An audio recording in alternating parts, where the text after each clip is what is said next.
ya Mungu, hata kuna mtu anatoka huko nje atajua, atasema mimi nataka nikuwe kama mtu fulani, sitaki kukaa vile nilivyo. Amen. We need to grow.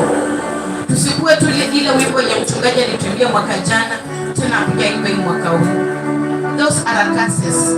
Wewe huwezi niambia utabeba mtoto kama mama.